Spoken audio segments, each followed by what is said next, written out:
Ça montre bien la diversité de l'UMP. Il y a deux candidats à l'élection présidentielle, Jean-François Copé, François Fillon. Et puis il y a cette motion, plus ou moins gaulliste, plus ou moins humaniste, plus ou moins à droite, etc. Donc moi je signe avec Jean-Pierre Raffarin et je suis un des animateurs de la motion humaniste. Après j'ai fait un choix personnel, très difficile d'ailleurs, parce que j'aime bien les deux protagonistes du combat, du duel, mais j'ai une préférence pour Fillon, peut-être parce que j'étais dans son gouvernement, peut-être parce qu'il a été mon Premier ministre. Voilà, mais ce n'est pas une préférence qui implique de ma part un désintérêt ou une hostilité à l'égard de Jean-François Copé, tout au contraire. Non, parce que justement l'intérêt de la motion, si vous voulez, c'est qu'il y a tout. Jean-Pierre Raffarin soutient Copé, moi je soutiens Fillon, Jean Leonetti, qui est un des animateurs des humanistes à l'Assemblée, soutient Fillon, Marc Laffineur, qui est l'autre animateur, soutient Copé. Voilà, c'est une motion sur les idées, et après il y a des gens qui, sur le plan humain, préfèrent Fillon à Copé ou vice-versa. Non, si vous voulez, je dirais même que si Jean-François l'emporte, qui me paraît sur un positionnement un peu plus à droite mais je dis ça pas comme un reproche, hein, c'est un constat, que Fillon, on aura besoin encore plus d'un centre fort dans l'UMP. Et je dirais que Fillon, qui est gaulliste, qui a voté non à Maastricht, a besoin lui aussi d'un centre très européen, même si aujourd'hui il est lui-même devenu très engagé dans la politique européenne. Voilà, dans tous les cas, l'UMP, je le rappelle, c'est un rassemblement de gens très différents au départ, centristes, libéraux, gaullistes, et donc il faut que ces gens vivent ensemble, s'apprécient, se reconnaissent, mais affirment leurs divergences sur des choses qui ne sont pas essentielles et se retrouvent sur l'essentiel.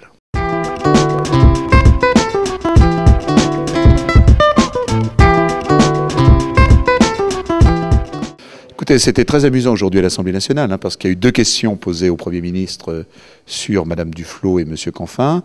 Et moi, j'ai regardé hier soir Madame Duflot à France 2. J'ai trouvé quand même que son nez s'allongeait au fur et à mesure que l'émission avançait. C'est-à-dire que c'est très difficile d'être chef d'un parti, que le Parlement de ce parti, le Conseil fédéral des Verts, disent voilà, il faut voter contre, que les ministres ne disent pas ce qu'ils pensent, parce qu'en réalité, Madame Duflot a eu hier soir l'exploit pendant 10 minutes de ne pas dire ce qu'elle pensait, et puis que les députés ne savent pas encore ce qu'ils vont voter. Je pense que sur une chose aussi essentielle, ça serait un texte sur les anciens combattants, sur la réforme des boulangeries ou de la parapharmacie, avec une différence entre le PS et les Verts, ça serait pas très grave.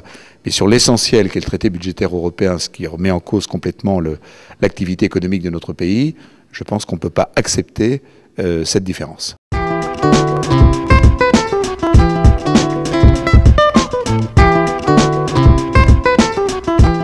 Charlie Hebdo a toujours eu des couvertures historiquement, politiquement incorrectes.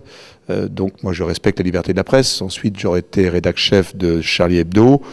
Vu ce qui s'était passé en Libye, vu ce qui s'était passé en Tunisie, vu les morts et l'énervement général, je n'aurais peut-être pas fait cette couverture à ce moment-là. J'aurais attendu que la tension retombe un peu. Voilà. Mais ceci étant, la liberté de la presse est essentielle.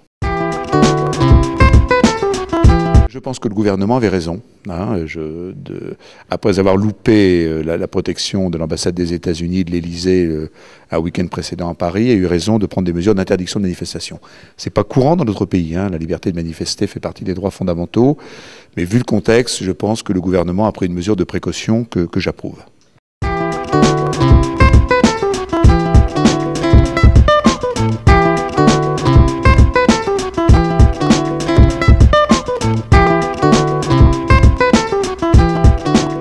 Et vive la prof par toi et vive Sciences Po Lille.